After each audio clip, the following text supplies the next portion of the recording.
Hey! Just kidding. Aloha mai kako and welcome back to another book review. I am Mama Kitty and today we are going to be reviewing Loud, Except Nothing Less Than the Life You Deserve by Drew Afualo. The Goodreads synopsis is as follows.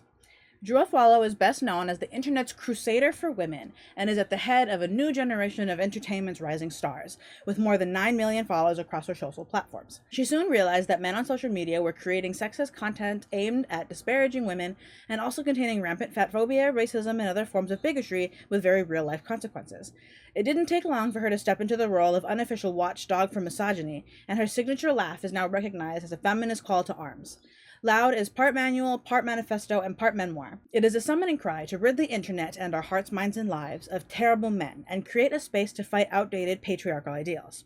Above all, it makes it clear that behind Drew's fearsome laugh is a mission and a life philosophy, a strategy for self-confidence from the inside out, and a pathway to once and for all remove men from the center of how women and femmes think about themselves. Getting into it, I liked it a lot. I've been following Drew kind of for a while now, and I've always really enjoyed the kind of content she puts out. And you know, she always kind of gives me the strength, I suppose, to try to be better every day, I guess. But so when I finally got my hand on this book, I was super excited to read it. So essentially, like the synopsis said, this is a memoir or an autobiography or kind of whatever you want to call it.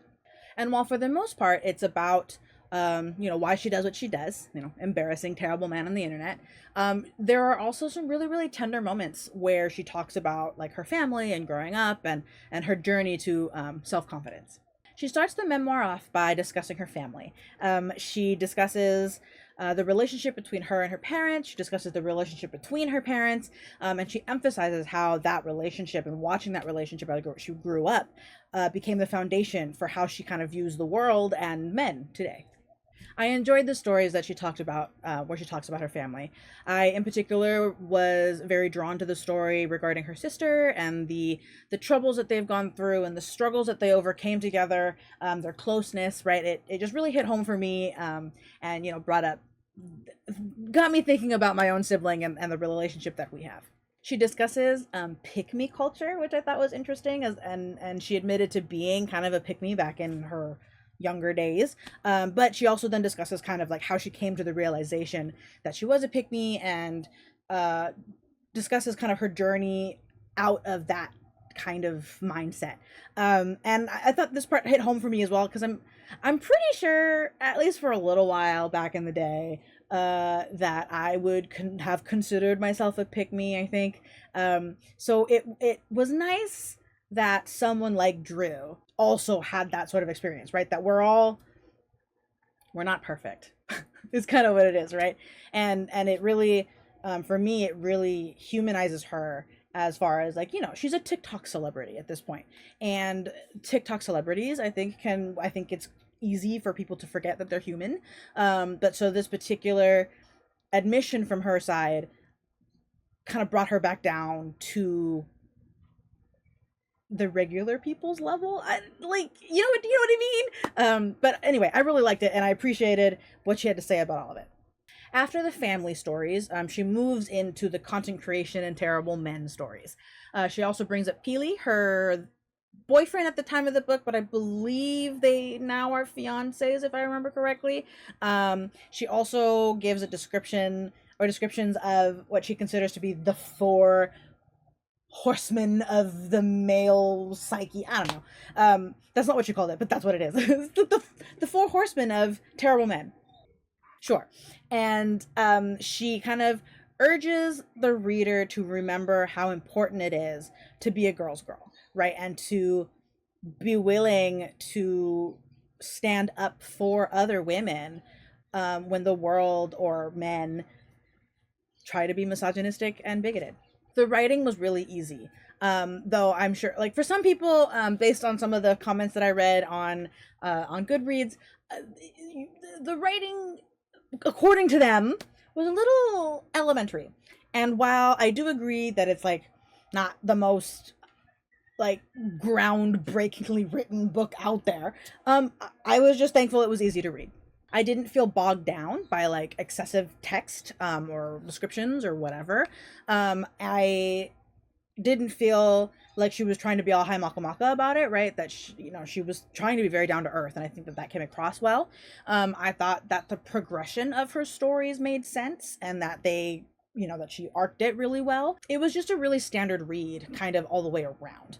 But I can understand why, for some people, the writing was a little lackluster. While the writing was simple, it didn't take away, in my opinion, from Drew's stories and how genuine they were, right? I really appreciated her being really raw with us, especially in the case of what happened with her sister and then the incident that happened earlier on in her relationship with Peely.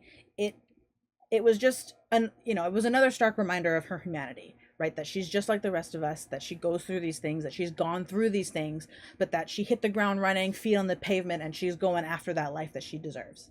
Overall, I really liked it. Of course, again, not to be a broken record, it was simple, but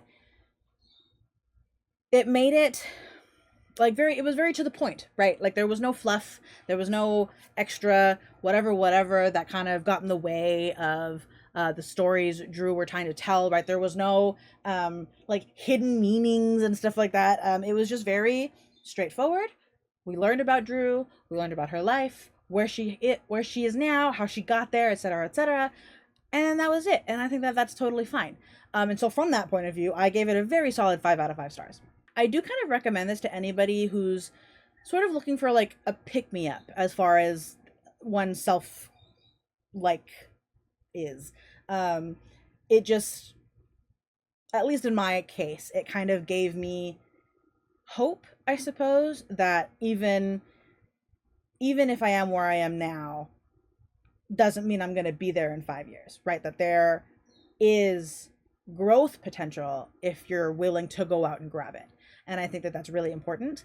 I do, however, also agree with some of the Goodreads comments that because the writing is simple, the demographic for the novel might be a little bit younger than me, which I think is totally fine too. But just keep that in mind if you decide to go read it. The next book we will be reviewing is called The Best Friend Problem by Mariah Enkenman. I've been sort of meaning to get this book in front of my eyeballs kind of all year, so I'm really glad that I'm finally able to achieve that goal and read it before the year runs out. Enkenman actually has a lot of books out, most of them that I would like to read. She's also very prominent on like Book Talk and stuff like that, so I will link her TikTok down in the description below if you'd like to check out her content. I will also be linking Drew's TikTok links in the description as well, just so that for easy access. Although, you can just, Make sure you smack that subscribe button and ring that notification bell so that when that book comes out, when that review comes out, you guys will be the first to know. As always, thank you for coming by. My socials are also in the description below. Let me know if you end up reading it so I have somebody to talk to about it. And I'll see you all on the next one.